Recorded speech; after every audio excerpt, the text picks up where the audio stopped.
force yourself to put a smile on your face and go out there and try to just have one positive interaction.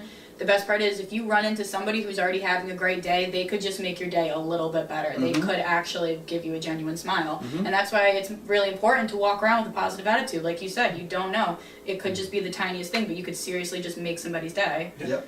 Like, it's totally true. Very simple. Very true, Caitlin. And I like what you said there, because at the end of the day, if you have, we're creatures of habit. Human beings are creatures of habit. Once we get into a habit, we kind of continue maintaining that habit until we get sick of it and we decide, no, we need to, like, I want to change this.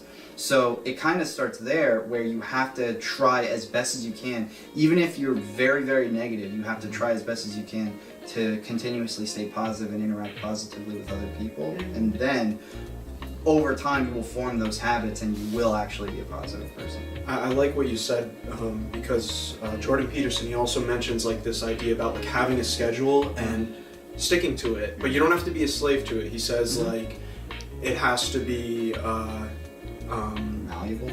Yeah, it's malleable, and you're not a slave to it. So, but it's important to have a routine around it. And I think you're the one who told me recently, or maybe you may have mentioned it, Rich, but it takes like 60 days to build a habit.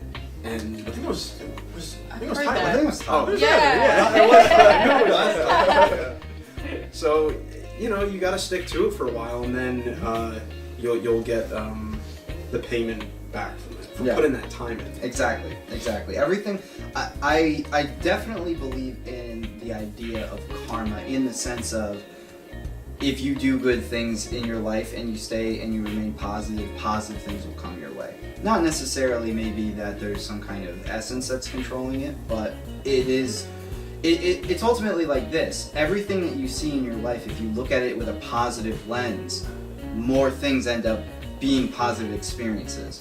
So the more positive you are, the same things could happen, but you're just perceiving it as positive, and that makes it better. And what did you tell me recently? Which part?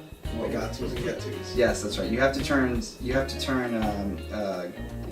get-tos into got-tos. No. Or got-tos into get-tos. Got-tos into get-tos. You have to turn got-tos into get-tos. So instead of saying, oh, I've got to go to work today, no, I get to wake up early, have some time to myself, kind of get myself into a nice little jog or exercise or do whatever you do in your daily habit, and then I get to go to work, I get to put in some time, and even if you hate your job, start looking at it in a positive way. You're not getting nothing from that job, otherwise you really wouldn't do it, right? So even if all you're getting is monetary compensation for doing a job, you still get to go to a job. Whereas some people don't have that opportunity. You get to make the money that you need to survive, and then you get to spend it on things that you like, or debt. Or both. It's both. It's always both. But yeah, that's essentially it. You have to turn every got to into a get to. I remember you have a job where you wake up fairly early, so you could look at it. Oh, I've got to go to bed early so that, and I've got to wake up early. Or you could say, I get to wake up before the sun. I get to have time, hours to myself, get prepared, drink some coffee, have some meditation time for myself. I get to go to the bathroom and nobody will ever know.